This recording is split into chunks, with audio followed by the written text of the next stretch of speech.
as judgment. The court can leave no stone unturned, so we'll arrive and I will tell you when to stand up. Thank you. Just as courtesy then, for the state appears Advocate Caesar and the defense being Advocate Odes and Advocate Nkukai Topi as instructed by Ian Levitt attorneys. The others were mentioned and acknowledged on record yesterday. And as stated, the court will proceed with sentence. The accused before court was convicted of 5 counts. Count 1, contravening Section 3 of Act 60 of 2000 of the Firearms Control Act, read with the provisions of Section 1, 103, 117, 120, in brackets 1A and 121, read with column 1 of Schedule 4 of the said Act, being the unlawful possession of a firearm. Count 2, contravening Section 90 of the Firearms Control Act 60 of 2000, read with the same provisions mentioned in Count 1, being the unlawful possession of ammunition. Count 3, contravening Section 120, subsection 7 of the Firearm Controls Act 60 of 2000, being the unlawful discharge of a firearm in a built-up area.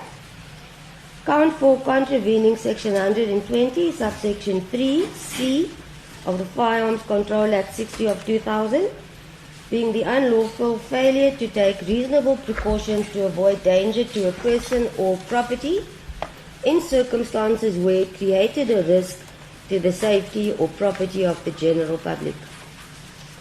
Count 5, contravening Section 120, subsection 3B of the Firearms Control Act 60 of 2000, reckless endangerment to a person or property. The applicable penalty clauses as invoked by the state and in terms of Section 121 of the Firearms Control Act 60 of 2000, with specific reference to column 1 and Schedule 4 of the said Act. For record purposes, the court will place them on record. In respect of count 1, it is a maximum of 15 years imprisonment. In respect of count 2, a maximum of 15 years imprisonment. In respect of count 3, a maximum term of 5 years imprisonment. In respect of count 4, a maximum term of 5 years imprisonment. In respect of count 5, a maximum term of 5 years imprisonment. In essence, the various sections invoked by the state, as read with each count, means the following. I deem it necessary to state all these 103s. I will give a brief explanation. Section 103 of the Firearms Control Act 60 of 2000 deals with the crimes and offences giving rise to unfitness inquiries by courts after conviction or sentence of any of the offences as mentioned. Section 121 of the Firearms Control Act states that any person convicted of contravening any of the sections mentioned in column 1 of Schedule 4 may be sentenced to a fine or to imprisonment for a period not should be exceeding the period mentioned in column 2 of the said schedule. Section 120 of Act 60 of 2000, as invoked in each count, refers to the offences, penalties, and the administrative fines applicable. Section 151 of the Firearms Control Act 60 of 2000 states that despite any law to the contrary, any magistrate's court has jurisdiction to impose any penalty provided for in terms of the said Act. The court deemed it fit to explain the relevant section invoked by the state in each count for clarity purposes only. It should be noted, and it is well known by this stage, that the provisions of Section 51, subsection 2 of the Criminal Law Amendment Act 105 of 1997 is not applicable in the matter before court, as the section was not invoked by the state in the charge sheet at the commencement of the trial. Therefore, the accused was not warned in terms of the above-mentioned section. It merely means that instead of a minimum sentence of 15 years applicable in respect of counts 1 and 2, the state invoked the penalty clause as contained in column 1 of Schedule 4 of the said Act, which prescribes a maximum penalty of 15 years imprisonment.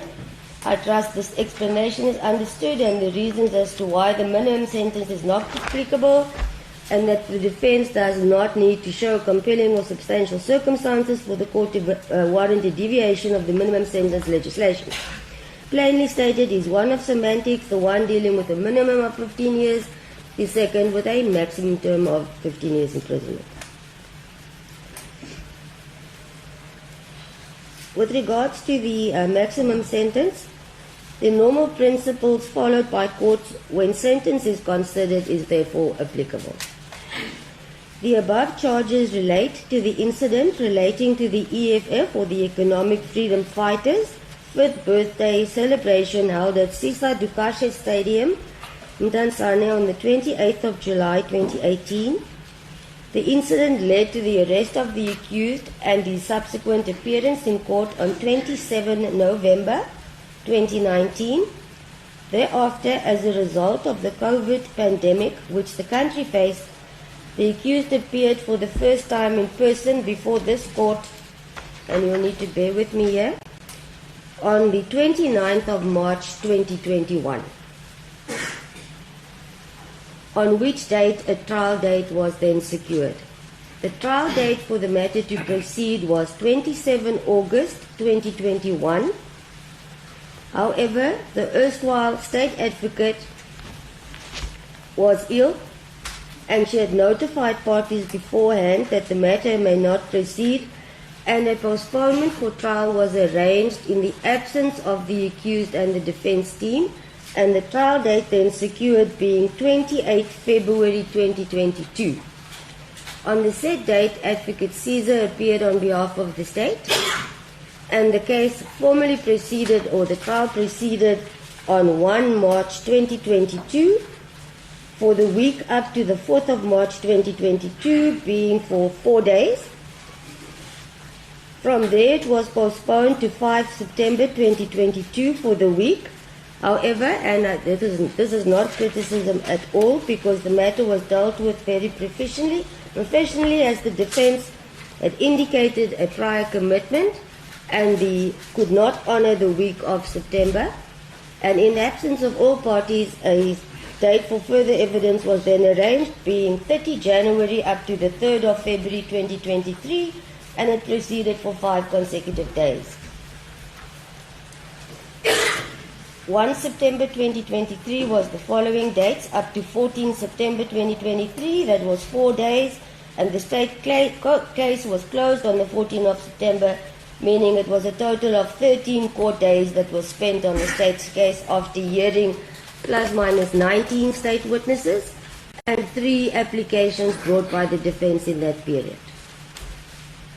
I would say 2 because the 174 I'll deal with now.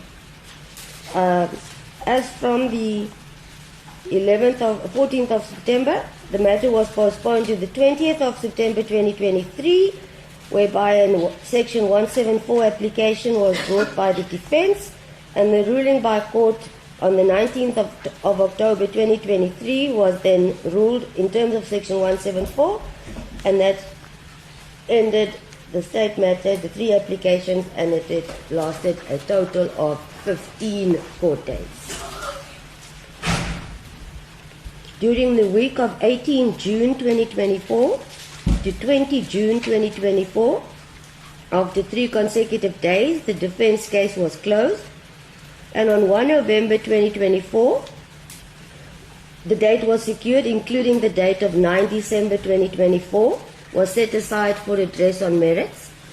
However, due to myself having sustained an injury, I indicated to the state and the defense that there's a possibility that I may not be present on the 1st of November, which I happen to be, and they had elected, correctly so, the safest option was to proceed on the 9th of December 2024 for address on merits.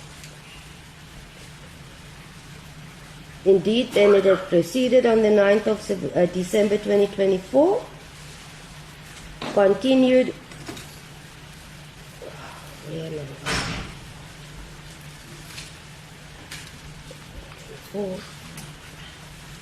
thereafter 29, yes, the defense case was then closed. It continued 29 September 2025, 30 September 2025, and 1 October 2025 for the extremely long judgment delivered by this court.